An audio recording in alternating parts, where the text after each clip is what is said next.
Welcome to This Week in Taiwan. I'm Iris Xu. Every Saturday, we break down the biggest stories making headlines across the country. From politics and policy to culture and the unexpected. Whether you are tuning in from Taipei or halfway around the world, we've got you covered with what you need to know to stay in the loop. Taiwan is home to 23 million people, and you might think what happens on this small island doesn't affect you. But in reality, it is quite the contrary. From geopolitics to global supply chains, Taiwan is more connected to your life than you might expect. So let's get into this week's news and see just how interconnected we really are.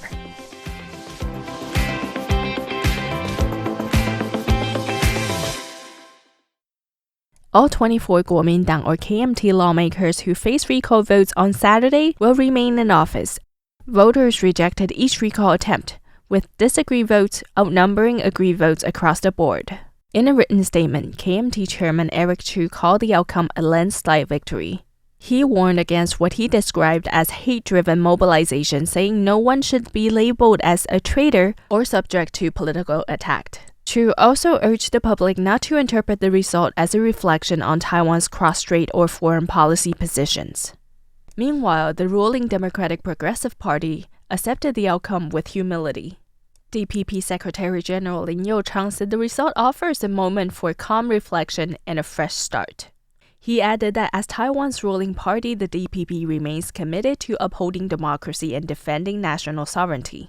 Lin acknowledged the need to respond to the message voters sent through the recall and said the party will work to adjust its course and meet public expectations. Lin has also submitted his resignation following the party's defeat in the first wave of recall votes. After all 25 targeted politicians retained their seats, including 24 from the KMT, criticism has mounted over the DPP's lack of support for the recall effort. In a Facebook post on Monday, Lin said he takes full responsibility and had already offered his resignation in person to President Lai Ching-te on Sunday. Lai, who also served as party chairman, has not yet announced whether the resignation has been accepted. But opposition voices say Lin stepping down is not enough. Taiwan People's Party or TPP chair Huang Guochang criticized the move, calling it symbolic and insufficient. Huang questioned how one resignation could serve as accountability for an entire party and accused the DPP of attempting to sweep the issue under the rug. KMT legislator Wu Zongxian echoed the concerns. While he said he respects Lin's decision, he warned that the DPP might use it to dodge broader political responsibility. Wu said true reconciliation would require President Lai stepping down as party chairman along with resignations from Premier Cho Jung-tai, cabinet members, and the party's legislative leadership. Inside the DPP, some are also calling for deeper reform. Caucus Secretary General Rosalia Wu acknowledged public frustration, urging the party to accept criticism without excuses. During this period, people may scold us, and we must show tolerance. If we don't perform well, we must accept criticism and ridicule. While bullets will fly, we must stand up. We still have the August recall campaign ahead. We will not leave any unions or citizen groups behind to fight alone.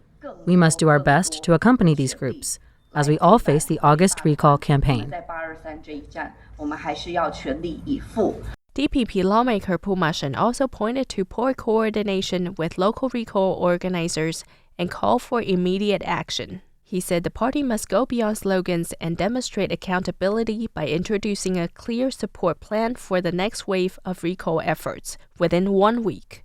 The presidential office is denying international media reports that the United States has blocked President Lai Ching-te from transiting through New York.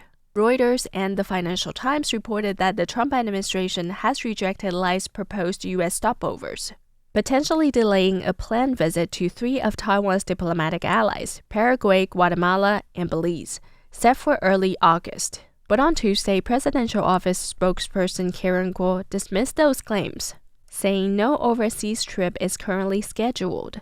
Guo explained that any presidential travel requires thorough planning and coordination, and official announcements will be made in due course. Foreign Ministry spokesperson Xiao Guangwei reiterated that point. The president currently has no overseas travel plans due to recent typhoon recovery work in the south, tariff negotiations with the US, and the related international situation. There is no postponement, cancellation, or rejection of transit by the United States. Xiao said Taiwan continues to maintain communication with all parties and that any confirmed itineraries will be released by the presidential office. Taiwan's Nibbon Chorus has won gold in the folk category at the 7th Tokyo International Choir Competition, scoring 95.9. The event, which ran from July 25th to 27th, featured 8 teams in the folk division, including 3 from Taiwan. However, the celebration was clouded by political pressure from China. Shortly before the final day, organisers received a protest from Beijing demanding that Taiwan's flag be removed and the team's name be changed to Chinese Taipei. Before this, the team had competed under the name Taiwan, with its flag displayed at the venue. Legislator Cho Yi-ing, who travelled with the team, said they weren't notified until July 26th and said it's very unfortunate that Taiwan's flag could not be displayed and Taiwan's name could not be announced. The delegation, along with the Taipei Representative Office in Japan, negotiated with the organisers, but the venue ultimately removed all Taiwan flags and renamed the team Chinese Taipei. Despite the setback, the choir's emotional performance earned the top score, and Chiu said the crowd began chanting Taiwan after the performance. Even under political pressure, the Nibbon Choir showcased Taiwan's musical talent, capturing the hearts of the audience. Amber Hatfield for RTI News. Premier Cho Jung-tai visited Tainan's Baihe district on Tuesday to assess flood conditions and oversee drainage improvements, as heavy monsoon rains triggered renewed flooding across southern Taiwan. The region is still recovering from Typhoon Tainan earlier this month, and the latest round of rain has highlighted lingering vulnerabilities in the local infrastructure. Premier Cho said the current drainage system is only about 57% complete. He pledged to accelerate construction to reduce the size of flooded areas and speed up water drainage. Cho also outlined the government's long-term flood control strategy. This year, we allocated $1.87 billion for systematic flood control.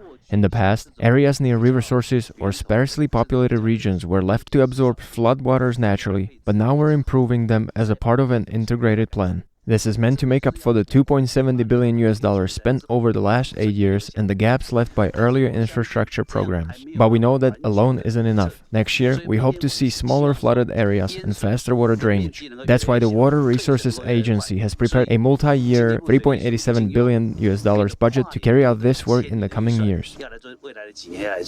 He acknowledged the previous effort, which include 80 billion NT dollars or $2.7 billion, have left some gaps. To address this, the Water Resource Agency has prepared a new multi-year budget of 100 billion NT dollars or $3.3 billion to strengthen Taiwan's flood resilience. Cho also instructed the agency to help local farmers file crop damage claims and ensure they receive compensation as quickly as possible. Matt Pottinger, chair of the China program at the U.S. think tank Foundation for Defense of Democracies, is visiting Taiwan and has met with Foreign Minister Lin Jialong. Pottinger served the White House for 4 years in senior roles on the National Security Council staff during the first Trump administration. Minister Lin said the FDD delegation will work with Taiwanese partners on an energy-focused work game aimed at strengthening Taiwan's energy system resilience. Lin emphasized that Taiwan is seeking to bolster its energy security by diversifying its energy sources, including purchasing liquefied natural gas from Alaska, and by deepening cooperation with the United States. He added that the peace must be backed by strength and the democratic nations must show both the will and the capability to uphold regional stability. At the UK and Australia's annual 2+2 talks, Britain's Secretary of State for Defence suggested that the UK is ready to fight in the Pacific should conflict break out over Taiwan. Secretary of State for Defence of the United Kingdom John Healey recently stated in Australia that Britain is prepared for combat in the Pacific should war break out in the Taiwan Strait. These remarks constitute Britain's strongest statement yet on its commitment to intervening in the event of Chinese aggression and demonstrate a shift in its strategy regarding the Indo-Pacific. According to the Daily Telegraph, Healey boarded the British aircraft carrier HMS Prince of Wales in Darwin, Northern Australia this past Sunday while participating in a joint US-Australia military exercise. He was accompanied by Acting Prime Minister of Australia, Richard Marles. Asked how the UK could assist Taiwan in responding to potential Chinese military escalation, Healey said, "If we have to fight, as we have done in the past, Australia and the UK are nations that will fight together. We exercise together, and by exercising together and being more ready to fight, we deter better together." Healey stressed the significance of joint exercises, not just for strengthening military readiness, but also for demonstrating unity and resolve to deter hostility. He added that the UK hopes to see any disputes in the Indo-Pacific region resolved peacefully and democratically, saying, "We secure peace through strength, and our strength comes from our allies." The British government has recently shown a marked increase in its attention to Indo-Pacific security. Secretary of State for Foreign and Commonwealth Affairs of the United Kingdom, David Lammy, has said that the UK will conduct more frequent freedom of navigation operations in the Taiwan Strait. The Royal Navy patrol ship HMS Baihe transited the strait just last month. A risk of escalation around Taiwan was explicitly noted in the UK National Security Strategy 2025, as well as the crucial role the Taiwan Strait plays in global trade and supply chains. The Royal Navy currently maintains 2 patrol ships in the Indo-Pacific region to enhance regional security. The UK and Australia held their annual Australia-United Kingdom Ministerial Consultations (AUKMIN) meeting on July 25. They issued a joint statement reaffirming the paramount importance of peace in the Taiwan Strait and expressing deep concern about China's destabilizing military exercises near Taiwan. The statement highlighted the need for peaceful resolution of cross-strait disputes and opposed any unilateral attempts to alter the status quo. In addition, both sides said they support Taiwan's meaningful participation in international organizations and deepening exchanges and cooperation in areas such as trade, science, technology, and culture. The leaders emphasized that Taiwan's contributions are of great value to the international community. David for ITI News. U.S. President Donald Trump has imposed a 20% tariff on Taiwan via executive order effective early Friday morning. In response, President Lai Ching-te said the tariff is temporary and the negotiations with Washington are still underway. Lai confirmed that Taiwan's negotiation team in Washington was informed of the 20% rate, which could be adjusted if both sides reach a deal. He expressed gratitude to the team for their ongoing efforts and emphasized that Taiwan will continue to prioritize food safety, national security, industrial interests, and public health. The president also assured the public that negotiators will keep working towards the best possible outcome for Taiwan. Thank you for listening to This Week in Taiwan. My name is Irish Shi. Until next week.